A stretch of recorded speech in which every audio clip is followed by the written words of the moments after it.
Okay, season 2, part 2. Here we go. Cue the music. Jules killing all of these campers was actually kind of wild. Like, she just woke up from her wolf haze and saw dead people and thought, yeah, that was me. No remorse, nothing. And then she just killed that cop without even wolfing up. Crazy. Caroline and Tyler, I'm gonna call them Kyler. Caroline, no. They're cute together. I think they're so cute.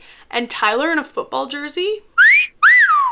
Guys, Tyler's getting hotter each episode. If he's getting hotter, that means I'm gonna have to start liking him soon. Because he's nice to look at. Caroline and Tyler are so cute, but then Matt comes in and I'm like, Marilyn. We all know I love Marilyn. There is a funky triangle going on right now. I'm kind of here for the drama. I'm quite enjoying the drama.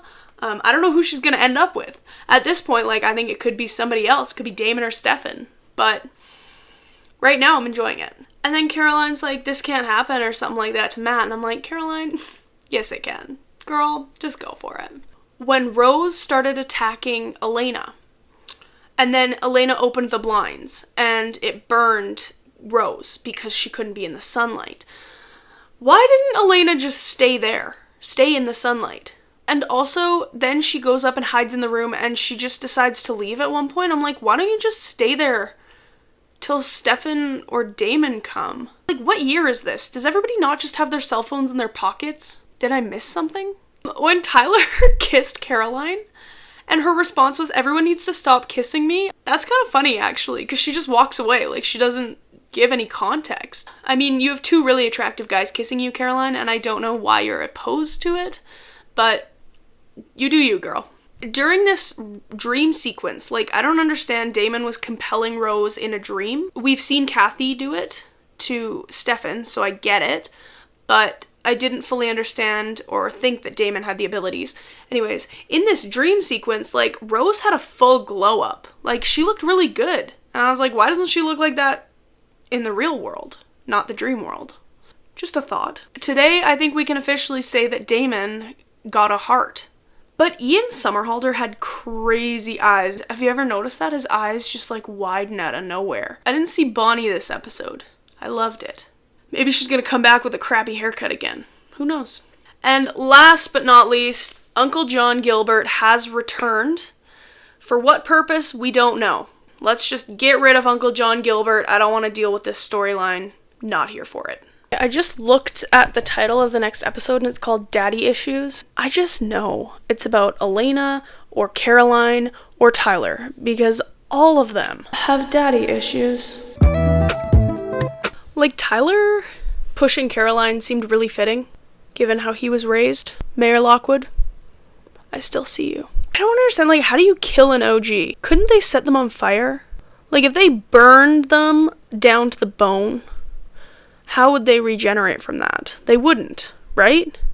Or, like, we could toss them in the eternal flame? Is there such thing? Brady comes in. Brady, this werewolf guy who's making out with Jules. I just know that she was also making out with cute Uncle Mason. So, look, Michaela McManus, we love you, but stop getting around.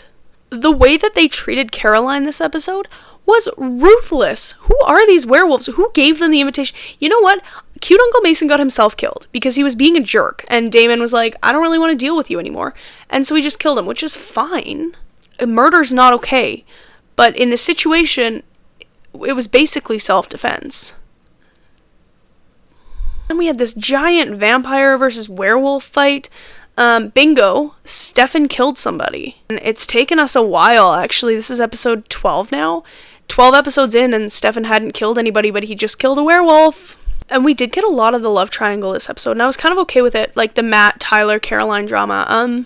It's a good distraction from how intense everything is right now. Okay, I can't lie. I did watch 2 in a row, and then I pretended I didn't, but I did, so. I didn't have that many notes. Tyler was having an identity crisis the whole time, but when is he not having an identity crisis? When the weird beanie 2006 Toby Mac wannabe werewolf called Catherine Kathy, I felt super validated because I've been calling her that this whole time. And then he did it, and I thought, it's not just me. Bingo, this episode, Alaric died and then came back. The werewolves killed him, but They didn't actually kill him. And Tyler ran away from home. Tyler will be back, no doubt, in my mind. So they had this, like, dinner party, and I was just waiting the whole episode for somebody to be like, guess who's coming to dinner? And then Damon did it in the tomb, and I was like, yeah. At the beginning of the episode, I was like, how is Jonathan Gilbert writing who his killer was if he died? It took me, like, halfway through the episode to be like, oh, he was wearing the Gilbert ring. I felt so dumb after that. Everybody lying to Jenna is not something I'm really here for. I think it's time we tell Jenna. How does she not see the crap going on around her? She can't be oblivious. There's just so many signs that she should be seeing and she's not. I think we need to tell Jenna. Or Turner. Either one. Bingo. Stefan was dropping major truth bombs about his past. We got to see 1864 Lexi, and I remember thinking that Lexi was still alive. I'm over that. I think she's dead for sure. But I did love that we got to see her in this episode with the flashback. I liked her character for the one episode we saw her. 2 now, so. The way that Alaric just stabbed Elijah right then and there, I was like, whoa, crazy. And then, oh man, this whole plan that Elena had to just stab herself and then stab him, and like, I think that was Elena's first kill. I'll have to go double check the stats, but I'm pretty sure that was her first kill. Elijah, I think they're gonna have to pull that dagger out of Elijah when Klaus gets here, because they're not gonna know how to deal with Klaus, or they're gonna want him dead, or maybe those, the warlocks are gonna come and they're gonna pull the dagger out. I don't really know how it's gonna happen, but I know that Elijah isn't dead. If they threw him in that eternal flame, maybe he would be. Last but not least, the amazing, talented, incredible, wonderful Kathy is out of the tomb, and we couldn't be happier. Oh, the whole episode I was like, Matt deserves to know. All of his friends, everybody around him is lying to him about his sister, about who they are. Justice for Matt. And I previously asked if they could just put an OG in the eternal flame, and if that would kill him. You can't do that. Fun fact. They're like flame retardant. Can I say that now? Fireproof. Luca died this episode, and I sat there thinking... Then, later in the episode, Jonas dies. Ding freaking dong. The witches are dead. Except Bonnie. That was such a cute moment for Marilyn. Like, I was so here for it. Ugh. Literally was like straight out of a movie. But after that, holy smokes. All the events that occurred at the Mystic Grill were mystic as heck. Like, Jonas was wild in this episode. He was going crazy. Fortunately, it led to his death. We already know I'm not a huge fan of Bonnie, but now she's a predator. When you're 17 and he's 15, it's weird. When you're 25 and he's 23, then it'll be a little less weird. Leave Jeremy alone. They are kind of cute together. Wow, that hurt to say. I'm such a huge fan of Marilyn that they get back together, and then the end of the episode, Caroline finally tells Matt, finally says to Matt, hey, I'm a vampire. What does Matt do? Accuses her of killing his sister? Sorry, man, but Caroline had nothing to do with Vicky. So you need to just grow up and love this girl the way that you said you would, Matt. When Isabel was standing at the door, I low-key thought it was gonna be Kathy. Like, that'd be kind of like notorious of Kathy if she just showed up at the door and was like, hi, you must be Jenna. And it's just her, and then Jenna turns around and Elena's right there. That would have been crazy.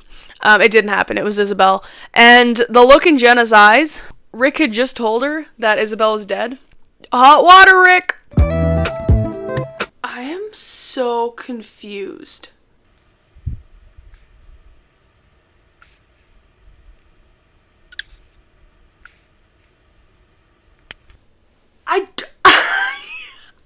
I don't even know what to say. Klaus? Alaric? Is Klaus? What is going on? I liked Alaric. Is he Klaus? Is that what just happened? I think he's Klaus. But wouldn't Catherine know?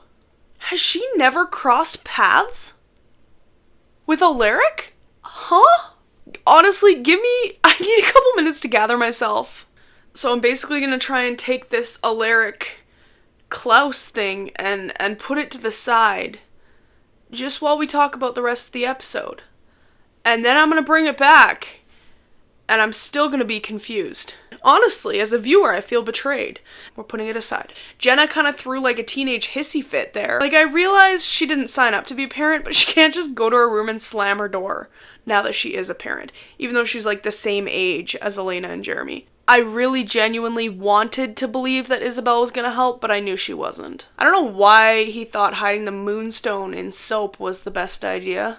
Why not just keep it in your pocket? There's no way that when Matt grabbed Sheriff Forbes, that she outmuscled him. No, wait, look at Matt and look at how tiny, she is petite. Matt is a king. But after the end of this episode, Matt is not a king.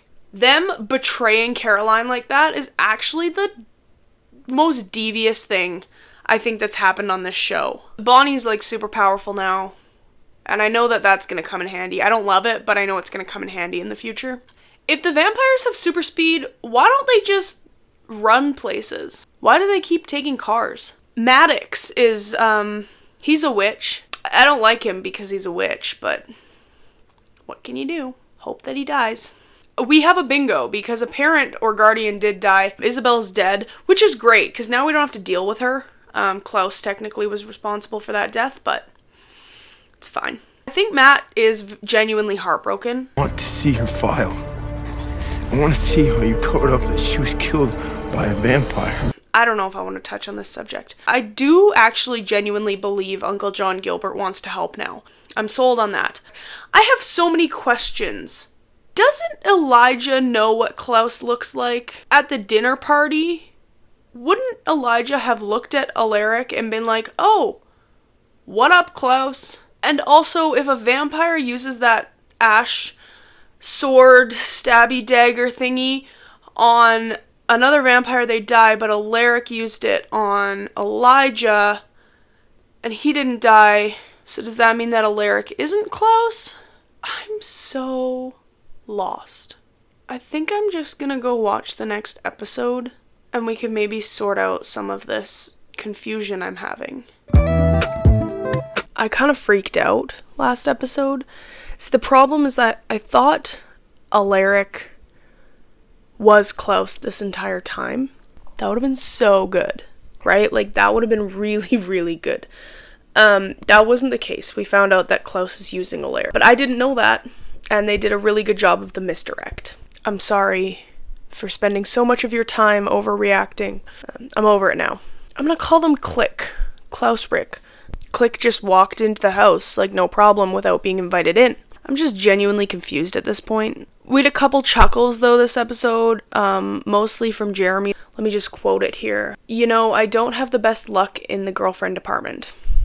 That is correct, Jeremy, you do not. Technically, 3 of his girlfriends have died. I was like, there's no way Bonnie's not strong enough to take on Klaus. There's no way. And I was right. All I could think about this episode, because Elena was talking to Bonnie and was like, you can't die for me.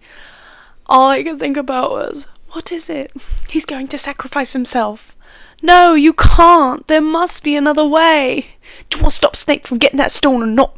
Sorry, but I had to. Everything bad happens at school dances. It's always at a school dance.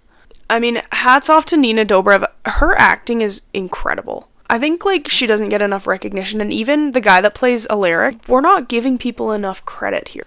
The acting is impeccable. Nina Dobrev crying because she thought Bonnie was dead. That was, like, those were real tears. The product placement in the last couple episodes has been absurd. We get it, Ford. We saw you the first season and a half. AT&T. We literally saw you for 2 episodes in a row, and guess what? It's not gonna make me want AT&T. We just met Klaus. Can I just say he was not nearly as hot as I thought he was gonna be? Like, we have an entire show full of really attractive men, and then you bring the originals in, which is Elijah and Klaus, and both of them are like, meh. He's probably gonna be around for forever, too. Not loving that. What was crazy to me is, imagine, now this is me thinking I should have been a writer. Imagine Jenna found out because Klaus, pretending to be Alaric, was getting close and personal with Kathy, who Jenna doesn't know exists, that looks exactly like Elena. That would have been wild writing. It really feels like a missed opportunity. I remember it being a big deal, this whole, like, not being able to step into a house, and now I just kind of get it. Like, I think it's just a way to protect the public from the vampires, and okay. But what I was also wondering is what happens if they do somehow get in? They suffocate. We saw Elijah at the beginning of the episode, like, suffocating. I just wonder what would have happened if he stayed. Do we get to experience that later on? Whose vehicle was Elena driving? Because last I checked, she had like a Mini Cooper, and now she's in a Ford Escape. Elijah and Klaus are brothers, and Klaus is a werewolf vampire super being. Stupidest storyline I think I've ever heard. To me, that was lazy writing. They were like, oh, we've already used up all the supernatural beings, I guess we'll just mesh them together now. Like, come on, guys. Poor Jenna, man. Like, she deserved to know so much earlier on. And, like, her reaction, the acting was fantastic. Like, her reaction was really good. I think I'm happy that she knows now. Jenna's one of my favorites. She's in the loop. Let's go find out what happens. I watched 2 episodes in a row. Jenna's dead. I really liked Jenna. Jules is dead. I really liked Jules. I just really don't like Klaus. You know, I thought, oh, Jenna's gonna be a vampire. You know, they're gonna get through this. They didn't.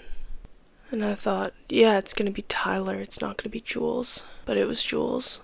Like, Uncle John Gilbert is dead, and I don't even think I can be upset about that. He's the reason Elena's alive. I've been having some trouble recovering from this one. If we want to flashback, Matt came in with that rifle, and he was pretty OP. It was hot to see him with a gun. Tyler, we saw him shirtless again, and I like that. I honestly can't stand Klaus. Like, this entire thing has pulled my heart out, torn it into pieces, put my heart back in, and expected it to just fix itself. It's not going to. Are they not orphans now? Elena's 17, Jeremy's 15? The state owns them. Who is their next of kin? Nobody. Jenna's dead. John's gone. Their parents are dead. They don't have any more family. Or they're gonna have some magic aunt come in and start taking care of them, and they're gonna get her killed in 2 seasons. And it's probably gonna be some character I really like. And then they're gonna have some random original that Elijah and Klaus are gonna resurrect, and they're gonna bring her back, and it's just gonna be stupid. It's gonna be a stupid storyline. It's gonna be a stupid show.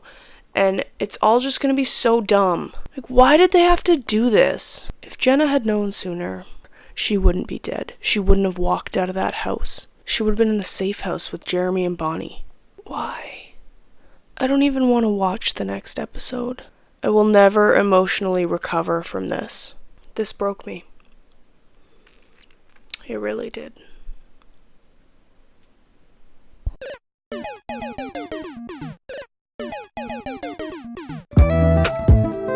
So I did leave this until the morning. I watched the last episode so late last night that I was like, I can't get up and film anything. At the beginning, when Elena was in Jenna's room and she was like sad, I was like, girl, that's so real. When Alaric was at the Mystic Grill drinking and Stefan called him and Alaric's like, it's not my problem, and then he's like, it's Damon. Alaric kicked into like friend mode. I was like, honestly, Damon doesn't have any friends, and that's so cute of Alaric to jump in here and wanna help Damon and care about him. What a cute bromance they have going on. The minute Jeremy got shot, I was like, okay, Liz, you're fired. She literally murdered a teenager. Cold blood. I understand that he's alive, but as we've seen, there's some consequences. Vicky's back. I didn't care much for Anna, but Vicky is back on the screen, and I love it. I don't know what's gonna happen, but I love it. Klaus sucks. He is literally the worst. We have to address it. The Elena Damon scene where Elena kissed him. He was like really sweaty. I personally would not have kissed anybody in that state. It was like dripping sweaty. Even though he was dying, maybe shower first. And she hugged him and cuddled him, and I was like, okay, girl, how are your clothes not sopping wet from sweat? Kathy coming in there. Well, it's me you should be thanking. I mean, I'm the one who brought the cure. I knew she was gonna deliver the cure to Damon because I think deep down Kathy does sort of love Damon, but not nearly as much as she loves Stefan. I am still so distraught that Jenna's gone. Yeah.